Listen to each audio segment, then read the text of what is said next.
Hi everyone, and welcome to the second webinar in our automated scanning series. Today's topic is on closed loop solutions. Presenting today is Scott Herrig, an applications engineer and technical project manager at X-Rite. I'm Robert Grotans, the global technical marketing manager, and I'll be moderating today's webinar. A few quick things to go over before I turn it over to Scott.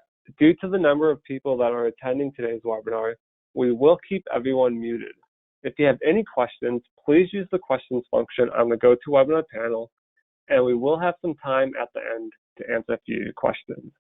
Finally, this webinar will be recorded, and you will receive a link so that you can review this webinar at your convenience. We usually get this recording sent out tomorrow. So with that, I will turn it over to Scott to get things started. Thank you, Robert, for that introduction, and I'd like to kind of add on to that. Again, my name is Scott Herrig. I have been with X-Rite for, oh my goodness, probably close to 28, 29 years now. Been in the print world for a long time. Been doing lots of different jobs within X-Rite, from product management to service to applications engineering, all sorts of different positions within the company.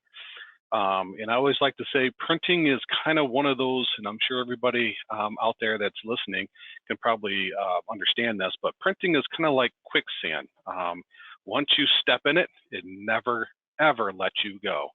So I've been doing this for a long time. So today we're going to go over a few highlights on closed loop systems and closed loop color, specifically how to increase profitability and decrease your make-ready time. So when we get into this, in this ever-changing world we're living in, we need to continually to focus on improvement in cost savings, especially this year with COVID-19, lockdowns, panic buying, killer hornets. I mean, seriously, guys, what's next, you know? So let's just talk about a couple of the challenges that printers face. The first one is about accuracy. As customers become more educated about color, printers face an increased demand to produce accurate color and, as always, do it in less time. Therefore, printers need to identify quality issues quickly and correct them early in the production run. You definitely don't want to wait till the end of the job, realize you have a problem with the job, and then you got a lot of scrap. Next, in this world of global competition, there is always pressure to reduce prices. Always. Shrinking margins demand greater manufacturer efficiencies. As the market is getting more global, as jobs are moving from different countries, we are always facing the concept of having to reduce the price and reduce cost. And of course, let's never forget, the press runs are becoming much shorter in this world. So shorter make-ready times have become a must. We don't generally do 100,000, 200,000 runs anymore like we used to do 20 years ago. These are more like 5, 10, 30,000 runs. So what we need is automation.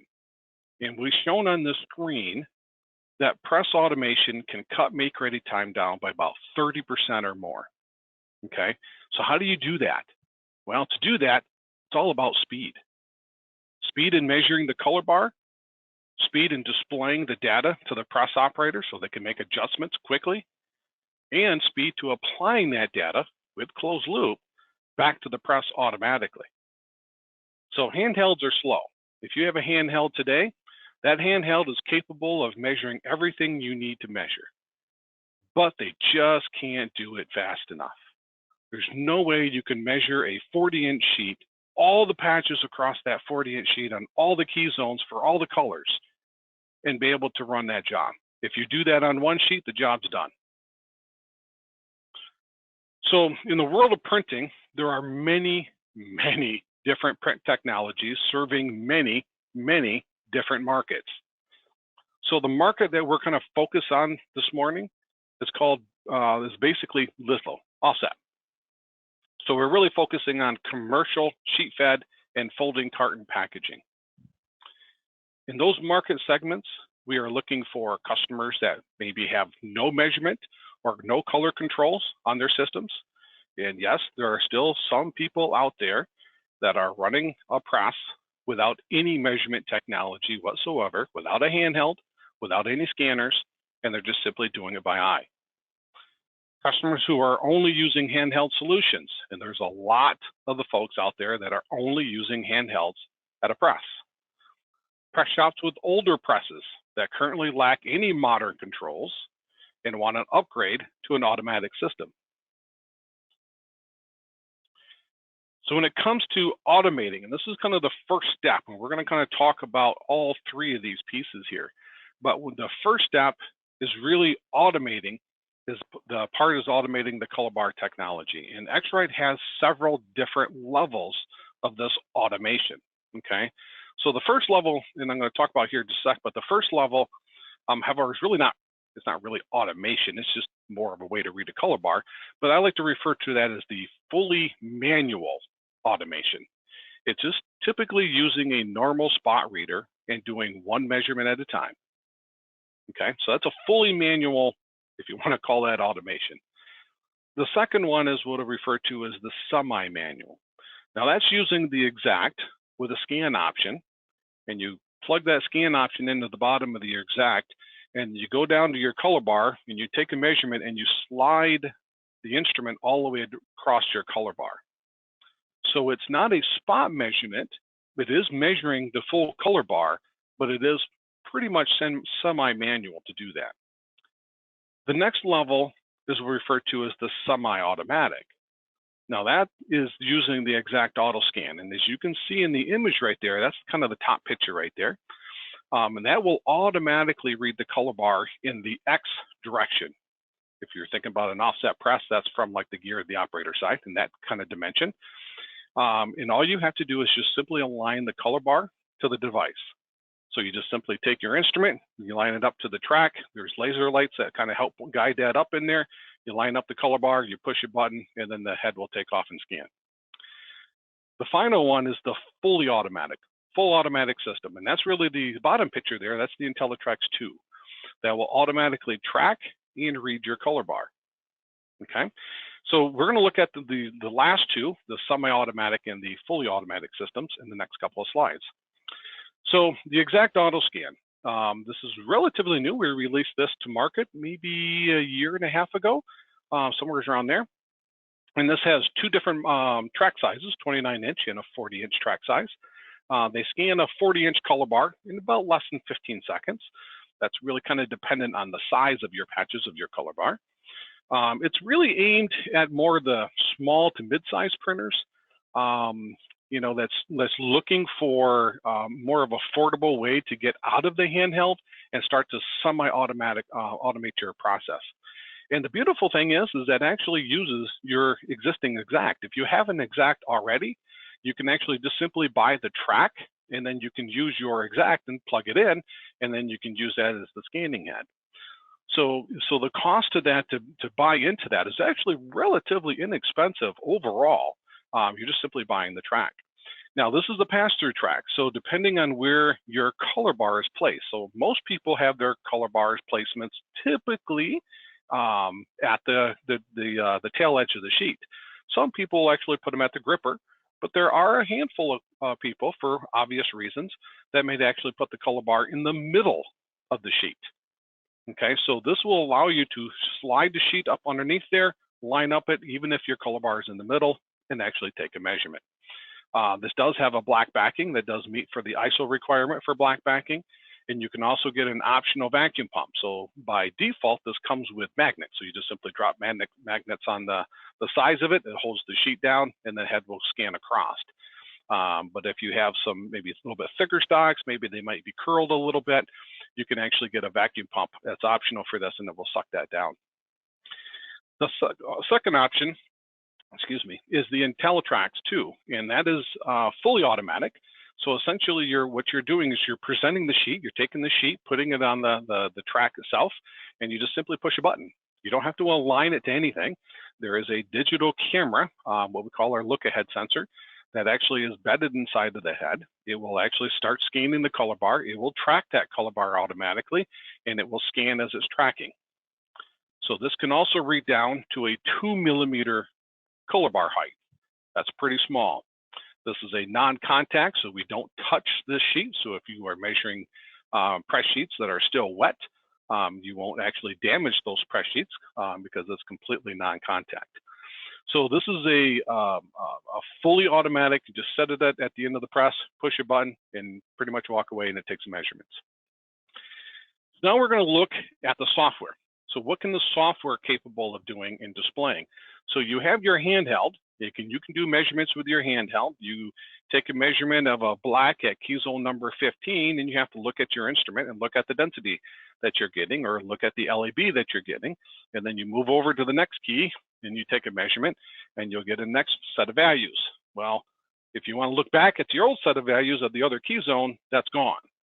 So when it comes to software, so with software now, IntelliTrax and Exact AutoScan actually ties pretty much to the same software. It's the same software base, just slightly different instruments that are connecting to it. And you will actually be able to take a measurement, push a button, it takes the scans, and it will display all this information on your screen in less than 10 seconds. So as you can see from the screenshot here, this is a 6-color job. It has 32 key zones. And then within 10 seconds, on the screen I'm looking at is density. So it's showing me all the densities for all the colors, all the key zones, all in one screen. So from here, my press operator can then take a look at that screen, and he can start making his adjustments. Okay, so obviously cyan and magenta here are significantly off. So if you see this black line in there, let's take a look at cyan. You see that black line that kind of cuts that in half, and all those patches are below that patch, that black line. The black line is your target line. So if the patch is below it, it means you're too low. If you look at magenta, the patches are above it. That means you're too high. Okay, so I can look at that as a press operator and go, okay, well, I need to either make a few adjustments on a few key zones, like maybe in black, for example, but I may actually adjust the sweeps in cyan and in magenta to get those to come in all at one time. So the press operator can simply look at one screen and make all the adjustments. If you want to make those adjustments manually, make those adjustments to the console. Now, what you're not seeing here is all the other data that's actually being scanned. So at the top of the screen, you will see TVI. That stands for tone value increase. I don't like TVI. Sorry, I'm old school. I like dot area, dot gain. I'm too old school and don't like the words TVI, but TVI is tone value increase or tone value. That's your dot area, your dot gain. So if you have 50% patches, or if maybe you have 40s and 80s, that box right there, you just simply push onto it, and it will give you and it'll show you all your dot gain values. This does have SCTV, that is a spot color tone value. That's something relatively new. It's a newer calculation looking at spectral information versus the Murray-Davies calculation for spot colors. Trapping, and all the other attributes that you may or may not be looking at when it comes to IntelliTrax and looking at your color bar. All that information is there at your fingertips by just simply pushing a button, and it will display that next set of graphs. Okay, but when it comes to color, density is color blind. Okay, density knows nothing of what's going on with the color of your color. Okay, that comes down to delta E. So we also have a delta E screen that you can take a look at, and it will show you what your delta E values are. So as more and more brands are pushing delta E and delta E 2000 and being less than 2 delta E's, or if you're not working with a brand, you're working with any specific customer that has maybe gone to a color theory class, that has learned that magical 2 delta E is where you need to really be below. It's not always true, but that's where most people will pick those things up. So this will give you the ability to look at the delta E screens. Now, since we all understand that litho consoles don't have a delta E key, I can't make adjustments to delta E up or delta E down. There is no keys on the console that says LAB up or LAB down. So how can my press guys look at that screen and make adjustments to what my press guy can adjust? So what can he play with? Density. So the IntelliTrax systems have something called best match. Think about that as like your color GPS. It's a way for you and way for the system to tell you what you need to do to your color from a density perspective, lightness, darkness, density, to be able to get the best delta E that you can. So in this screen, we have a delta E screen, and we can see where my delta E numbers are. So if we take a look at, let's take a look at magenta, for example. So magenta right now, we're averaging about 1.01 in our delta E numbers. And our target right now is 140. It's telling us if I go to 170, that I can get an average of 0.8 delta E.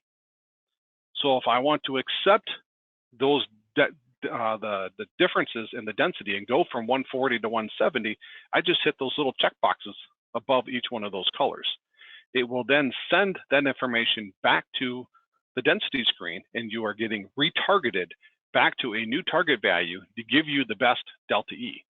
It's kind of like the translations for the press guys. It helps press guys understand what we can do to density to give them the best delta E, the best color that you can get. If you're using this with closed loop, for example, then as soon as you accept all of those changes, it will then send a new target file actually out to the closed loop so they can pick that up and say, okay, these are the new target values. So putting all this information in front of the press operator is great. So you have all the screens, you have all this data, okay? And the press operators can make those adjustments, which is awesome. But now we want to take it to the next step, and that is called the press automation. So how can I then take that data and then start to feed that information back into the press? Well, this is really kind of a three-part system. If you really want to maximize your return on investments, it's really a three-part system.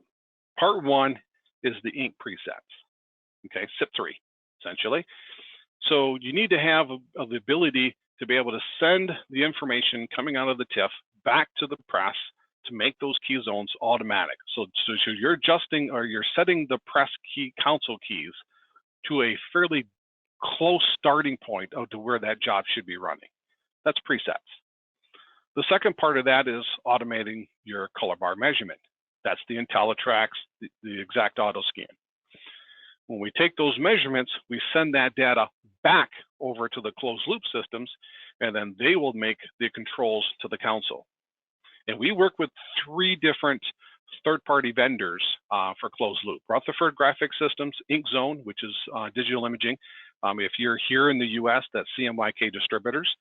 In PrintFlow, we work with those guys as well. And so you can use any one of those 3 with our scanning systems, and typically those third-party vendors also have ink presets as part of their option packages that you can get for closed loop, and then you can maximize your ROI with those 3 things. So when you're taking a closed loop system, whether you're doing one part or whether you're doing all 3 parts, the beautiful thing about this is it can go in a couple different ways. So if you have an older press, and that press doesn't have any measurement technology, has no clue capability, maybe it doesn't have presets, okay? So you can keep your existing press, and you can, with some investment, put a little bit of investment in there, get the 3-prong system going, get all 3 pieces going, and you can truly maximize and have that old press become very profitable, okay? Typically, what we normally see is return on investments are between 3 to 11 months. And that's really dependent on if you get all 3 pieces of this, or maybe 1 or 2 of the pieces of the 3-prong system, and how many jobs you really run through that system. You can also go to a new press. So a lot of brand new presses today come with some type of scanning systems. A lot of it might be proprietary, their own systems. Some of them could be OEM'd, maybe by X-Rite or some other else's systems. But generally speaking, their systems are typically pretty expensive. Even if they throw it in with the purchase price of the press, then the maintenance cost of those can be pretty expensive long term. So having a third-party system with an IntelliTrax, even on a new press, and we do that quite frequently as well, it makes the overall cost of the system much cheaper than it is going to the press manufacturing systems. We also have Pantone Live. Now, Pantone Live is another topic for another webinar, but all of our scanning systems, all of our graphic art systems, all have connectivity to Pantone Live. So you actually get the coded, uncoded, and the neon and pastels free with all of our systems. So you have access to the true Pantone standard through the Pantone Live.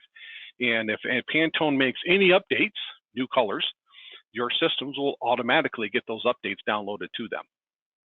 And the other thing is if you have multiple presses, this is true when you're retrofitting old presses.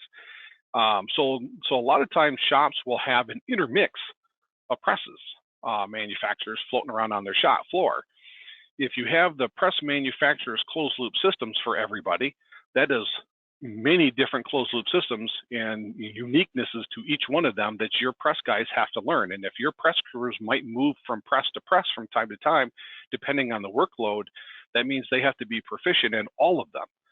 With these third-party systems, you can actually, it's basically one software, one system that runs on all of the presses. So it's irrelevant which manufacturer you have. It's all one system when you're doing a third-party vendor. Okay, so now as we come to the end, so I want to wrap this up with a reminder that automation is truly a three-part system if you really want to max your return on investment. But if you want to start the process of automation, then start with your color bar measurement technology. Automate that process first, then you can start to add on the other pieces over time. Okay, so start with at least with the measurement technology, gain those advantages, and then you can connect to either presets or maybe you already have presets, then you can just pull in the piece for the closed loop side. All right, is there any questions? Great, thank you, Scott. So if anyone does have a question, feel free to submit it now. I will give you a few seconds to do so. While we wait for questions to come in, I am going to launch another polling question. If you are interested in speaking to someone for more information, such as a sales representative. I do see one question here right now. In the software slides, someone noticed that you were doing it with M0 measurements. Does the software and device offer the option for M1 measurements? That is an absolutely great question. And the answer to that is absolutely yes. But that requires IntelliTrax 2. The IntelliTrax product line was launched in 2006. It was launched as an IntelliTrax system, which is IntelliTrax 1. The M1 measurement condition was never out there right around that time. So yes, and about 4 years ago, we re-released IntelliTrax as IntelliTrax 2. And the IntelliTrax 2 is capable of doing M0, M1, and M3. So you can get all that at one time. The engine, just kind of a side note, the spectral engine that's built in the IntelliTrax 2 is the same spectral engine that is actually built in the Exact. The spectral engine that's built in the IntelliTrax 1 system is the same spectral engine that's built in the 500 series instruments. So yes, we do have the capability to do an M1s. Great. I'm not seeing any more questions come in right now, so we will wrap up here for the day. Again, a recording of this webinar will go out tomorrow, and if you do have any questions, feel free to just respond to that email, and I'll direct them over to Scott, and we'll get you a quick response. So I'd like to say thanks, everyone, for attending today, and have a great rest of your day.